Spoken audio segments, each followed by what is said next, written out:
Hello ladies and gentlemen, Xcentara here and welcome back to another video. And I hope all of you are doing well because I am as always. And in today's video I'm going to be talking about some of the most underrated aircraft in infinite flight.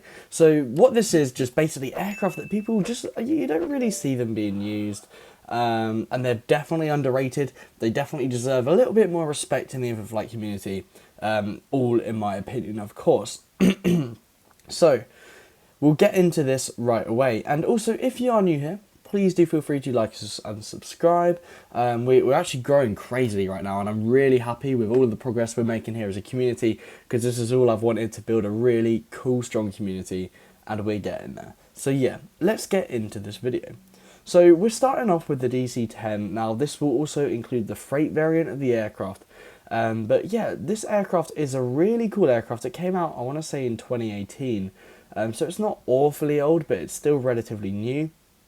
And it is honestly a top quality aircraft. Now looking out of it on the exterior, you can see it looks very, very good. Let's just have a little peek at these engines. Okay, the engines are relatively decent and they're cool. Now obviously there is unfortunately no interior to the aircraft. However, just the cockpit quality is probably one of the better cockpit qualities we have for an aircraft, which does not have an interior cabin or anything like that. Okay, so I think it's a very, very good aircraft. Now obviously there is no live cockpit, so when we are flying the aircraft we will have to switch the HUD on to make it a little bit easier. But let's take this thing for a little landing. Now the aircraft is quite easier to control. Now obviously we did have that dip there coming in for the landing, but it is a very nice aircraft to control, and I've always enjoyed flying it. And there we go, we have landing.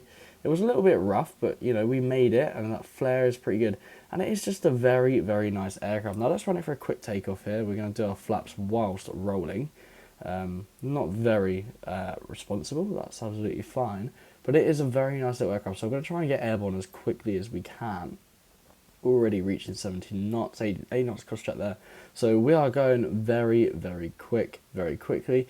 I mean, it is a tri-jet as well, and I think tri-jets are pretty cool. Obviously being some of them more dangerous, but I think tri-jets in general are very, very cool.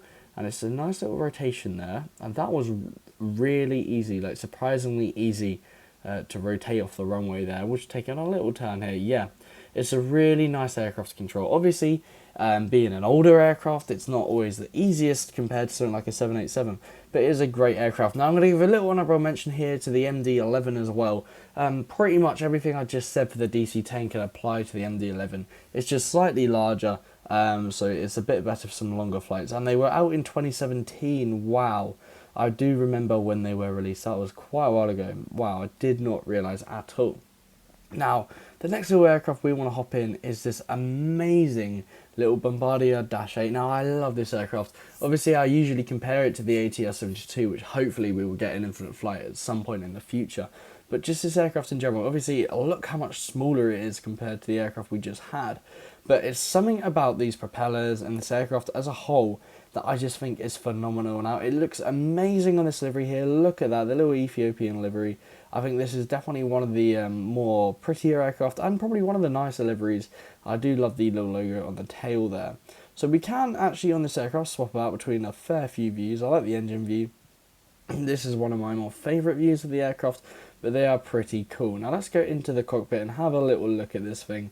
It's not quite as good as many other cockpits. Now, it's an okay cockpit, you know, it does the job. It's got everything you sort of need here. But yeah, it's not amazing. It's definitely not on the level of that DC-10 we just showed you. But you know, I think personally it's a good quality cockpit. So we're going to take this thing in for a little landing here on short final. And hopefully we're going to be able to get that good landing that we're all after here. So we're going to try up. And we should try and flare just a little bit here. And fingers crossed we get a nice landing. There we go, okay. Well, we landed, we had our flaps on 15, not 30. Definitely a harder aircraft to land, but again, this aircraft isn't really known for its amazing buttery landings. Let's take it out for a little takeoff as well while we're at it, because why not? We'll bring our flaps down to 10 and bring up the trim to 30. So again, it's not quite as powerful as the other aircraft, so it will take a little bit longer obviously to speed up. But this aircraft does get used a relative amount in infinite flight. I think it's definitely underrated though, and the fact that the users don't really take it out too much. Obviously, there's not an awful amount of routes you can take with this aircraft, and I definitely understand why people would rather use a 737 on infinite flight. But I think this aircraft as a whole is incredibly underrated, and I think it'd be great to see maybe more people using it in the future.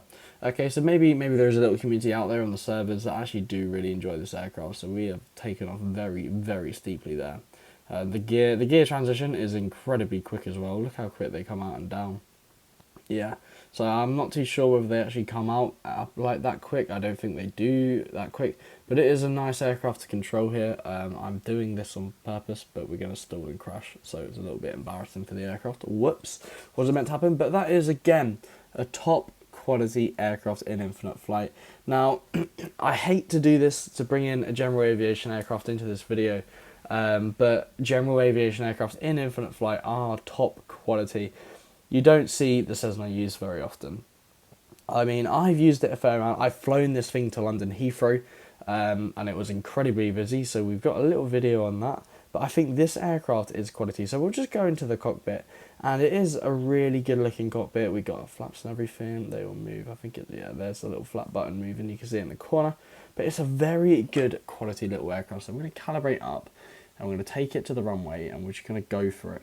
So you can see here, obviously we've got the little virtual horizon, you've got the airspeed, the altimeter, the vertical speed, the heading things, and obviously your turn coordinator. Obviously the main controls you need to be equipped with.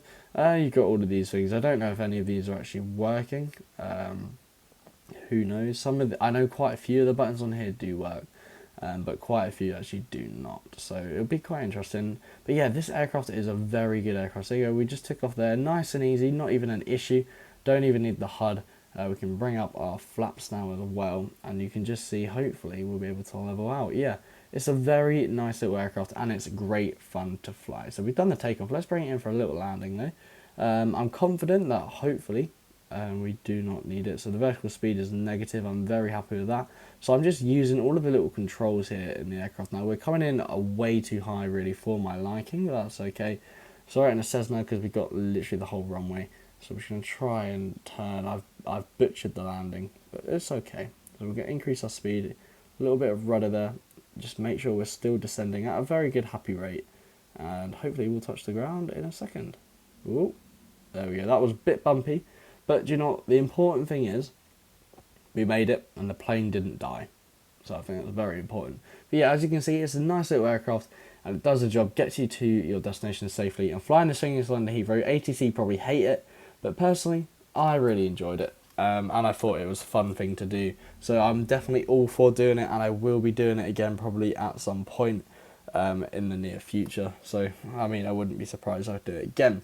So let's get some honourable mentions in this video. So we obviously got the A318 family, the A320 family. The A318 you very rarely see used, but the little Air France thing, British Airways for Paris to London, very popular route, and it'd be a great choice for that. So I'd definitely recommend doing that if I were you guys. Again, the Air Berlin liveries, very underrated, so I could do video on underrated liveries if anyone would like that. So A319 as well, but you see the 20 and 21 used, the A330, all these aircraft are used. A340, I'm not going to really call it underrated because it's used very rarely, but yet again, the quality is not of that. It's from 2013, 717, and all the Boeing aircraft are used fairly frequently. So if you guys did enjoy the video, please do make sure you like and subscribe. And without further ado, I hope to see you all in my next video. Good night.